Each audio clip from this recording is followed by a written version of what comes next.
But we also have blue green algae. As you can see here, all along the substrate line we have blue green algae, and there's a little bit on the carpet as well. So I'm not very happy about that. This one is not doing very well at all. I basically came home from vacation to a lot more algae issues. We have blue green algae, we have green dust algae, we have, which algae do we not have? What's going on, guys? Welcome back to the channel. Hope you're doing well. Today's video is going to be all about the big shallow that you can sort of see behind me. We're going to try to bring it back into good shape. It was doing quite well, but then holiday season came around and I was traveling a little bit. So I missed a few maintenance sessions, and when I came back from holidays I had a lot of blue-green algae issues. I was just doing a blackout. It's been about 5 days now. So we're going to take all the covers off and hopefully the blue-green algae is gone. And then we're going to try to bring it back into good shape.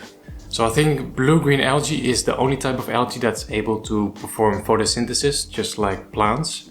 So that's why we're doing a blackout, to remove any light, and hopefully that should kill all the algae. So let's take the covers off and let's keep our fingers crossed. Hopefully all the algae is gone.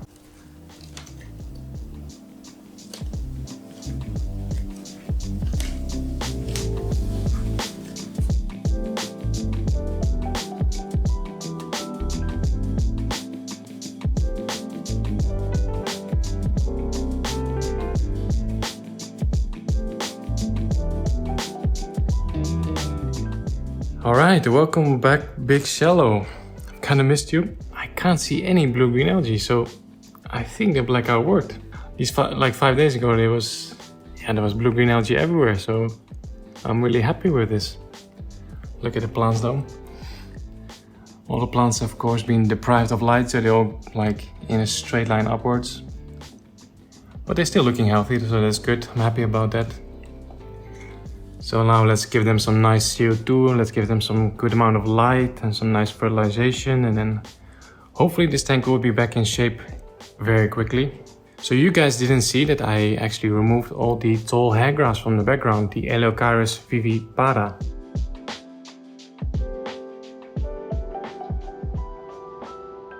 Yeah, I removed it because it was getting a lot of waste organics were getting stuck in that tall hair grass. It was kind of restricting the flow as well, and I just didn't really like how it looked. It just looked very messy. It was my own fault. I didn't do the research properly before I chose the plants. I thought that this plant would grow in the same way as all different types of AQUARIUM, like through runners basically. But this type of hair grass is growing new plants on the tips of the leaves, so it looks very strange, a bit messy. So I removed it, and now it's time to figure out what we're going to replace it with. Fish are still looking healthy after the blackout as well. Unfortunately, we have one casualty over there in the back on the inflow. But I think we need to, once this tank is back in shape anyway, we need to buy some new fish.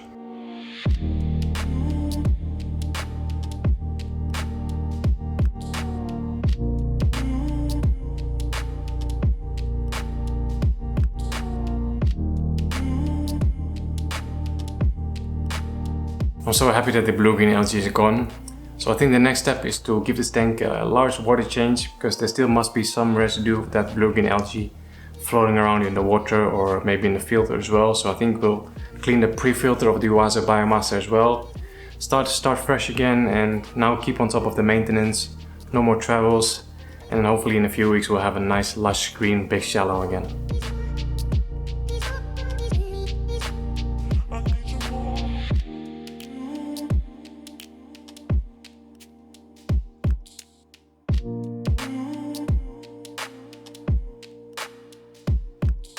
Okay, I'm currently draining the tank. We're going to do a large water change. While the water level is low, I thought I want to add some new plants, because right now, since we removed all the tall hair grass, the background is very empty, and also here in the middle is very empty.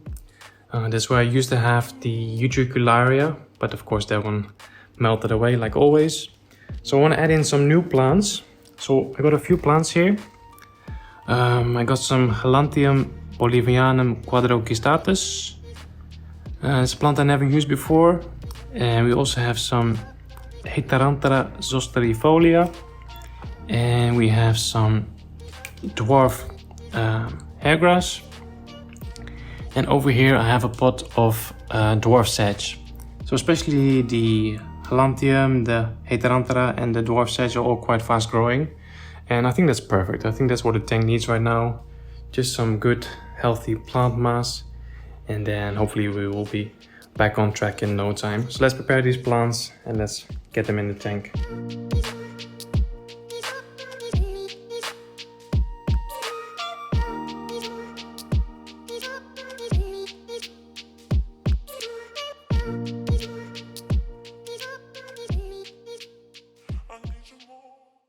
Okay, fast forward about 9 days since we finished the blackout and added the new plants to the big shallow. Slowly starting to look a little bit better. Still far from what I wish it would look, but patience is key as always. At least the blue green algae didn't come back, so that's a good thing. And also today we're going to pick up some new fish for the big shallow. But first a quick update on the tank and the new plants and the overall development. So starting with the background, that's where we planted all the new plants. So this bright green plant here in the back, that's the Heterantera zosterifolia. I'm using the same plant in the CO2 versus no CO2 twinscape. Really like this one, it's really fast growing, as you can see after only 9 days. And then we also have the dwarf sedge, that's those leaves over there, this one, that one. Over here there's a few new leaves, starting to grow nicely. And then the thinner, longer leaves, that's the Vallisneria nana. Also really like this plant, and goes a bit taller, and we should still get that sort of curtain effect that we have with the giant hairgrass. As you can see on the rocks is still a lot of black brush algae. The next time I'm doing water change, I'm gonna drop the water level and spray this with some hydrogen peroxide just to get rid of it. And over here on this rock you see a lot of white spots.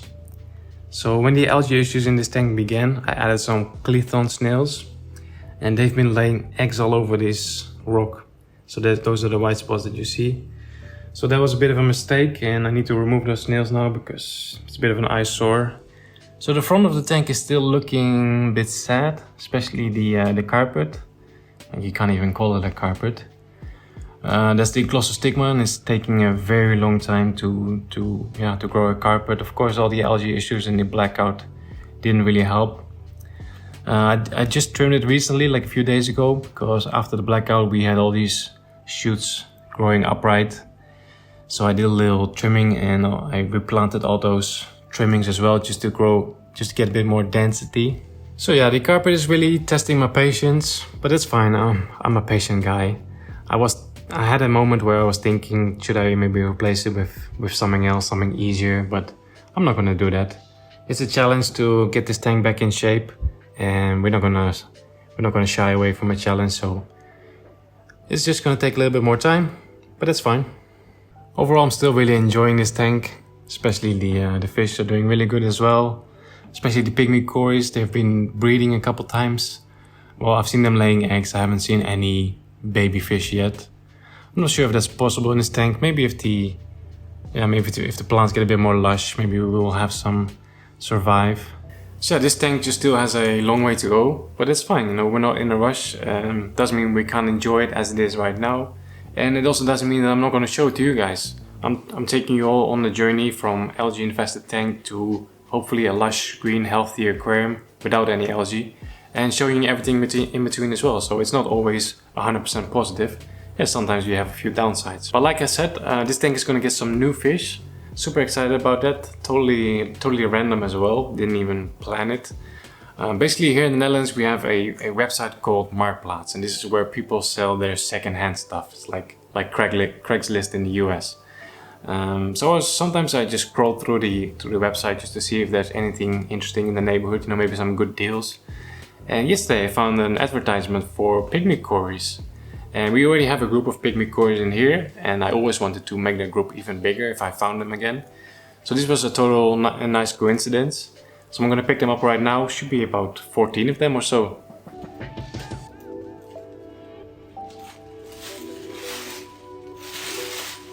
Alright, just picked up the fish. We should have about 20 of them in total. And she said that there was maybe 4 or 5 tail spot cories as well. So that's funny, they can go in the 70-liter scapers tank. And there's actually a few babies as well. So if you look over there, there's a small baby cory. One over there is also very small. Such a sweet lady as well. Like, she's moving to Portugal, so she had to get rid of them. She was a bit sad. So I promised her I'll take good care of them. So I'll slowly acclimate them and then see if I can catch the tail spot cories so they can move into the scapers tank, and I can move the pygmy cories to the big shallow. Of course, ideally you would first quarantine them, but I never actually quarantine my fish. I know it's not a good thing, but yeah, I'm sure it'll be fine.